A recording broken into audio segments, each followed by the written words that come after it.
ক্লাসে ম্যাডাম ঢুকেই বলল, জয় তুই নাকি সাদিয়াকে প্রেমপত্র দিছস। সাদিয়া তোর প্রেমপত্র পড়ে অজ্ঞান হয়ে গেছে। ম্যাডামের কথা শুনে আমার কলিজা শুকিয়ে গেল। সাদিয়া ম্যাডামের একমাত্র মেয়ে, ডাইনি মায়ের একমাত্র আদরের সন্তান। ম্যাডাম আবার বলল, কিরে তুই উত্তর দিচ্ছিস না কেন? ভয়ে আমার পায়ে কাঁপাকাঁপি শুরু হয়ে গেল, যে কোনো সময় প্যান্ট নষ্ট করে ফেলার মতন। জীবনে কখনো ম্যাডামের ক্লাসে পড়া দিয়েছি বলে মনে পড়ে না।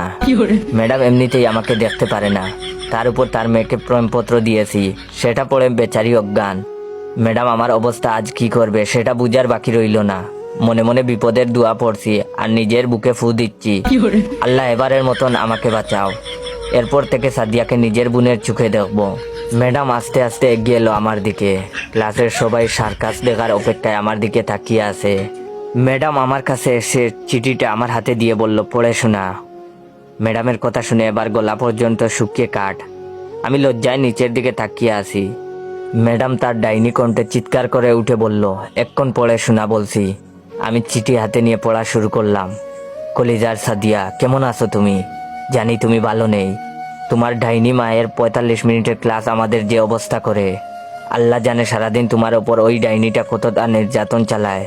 তুমি বললে আমি উনার বিরুদ্ধে মামলা করব। প্রথম দিন তোমাকে দেখেই আমার বুক কেঁপে উঠছিল। সেই কাঁপুনিতে বাংলাদেশ ও মায়ানমারের কিছু অংশ কেঁপে ওঠে, অথচ মানুষজন বলে সেটা নাকি ভূমিকম্পের কারণে। কাউকে বিশ্বাস করাতে পারিনি, ওটা আমারই বুকের ভূমিকম্প। তুমি জানো, সারাদিন শুধু আমি তোমার কথা ভাবি। এত ভাবনা যদি আমি গণিতের প্রতি দিতাম, তাহলে আইনস্টাইনের মতো আমার পকেটে 2-4টা নোবেল থাকতো। কিন্তু দেখো, আমি নোবেলের কথা চিন্তা না করে শুধু তোমার কথা চিন্তা করি। কিন্তু তোমার ডাইনি মায়ের জন্য চিন্তাটাও ঠিক মতো করতে পারি না। হঠাৎ করে তোমার মা আমার চিন্তার মধ্যে এসে আমাকে লাঠি পেটা করে আর বলে, ওই তুই আমার মেয়েকে নিয়ে চিন্তা করিস কেন? সেই দিন স্বপ্নে দেখি তোমাকে নিয়ে ছাদে যাচ্ছি হানিমুন করতে। রকেটে আমি আর তুমি লুকোচুরি খেলছি। এর মধ্যে কোথা থেকে যেন তোমার মা এসে রকেটের ইঞ্জিন বন্ধ করে দিয়ে বলে, এবার খেলা হবে। বিশ্বাস করো সাদিয়া, তোমার কথা মনে হইলেই এই হৃদয়ের মধ্যে এনার্জি বাল্ব জ্বলে উঠে। তুমি আবার ভেবো না আমি 300 টাকার এনার্জি বাল্ব 100 টাকায় কিনেছি শুধুমাত্র কোম্পানি প্রচারের জন্য।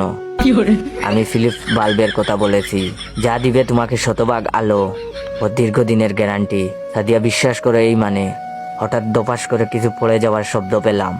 সামনে তাকিয়ে দেখি ম্যাডাম অজ্ঞান হয়ে মাটিতে পড়ে গেছে। সবাই মিলে দৌড়াদৌড়ি করে ম্যাডামকে তুলে ডাক্তার ডাকতে গেলাম। ম্যাডামের জ্ঞান ফিরলে প্রিন্সিপাল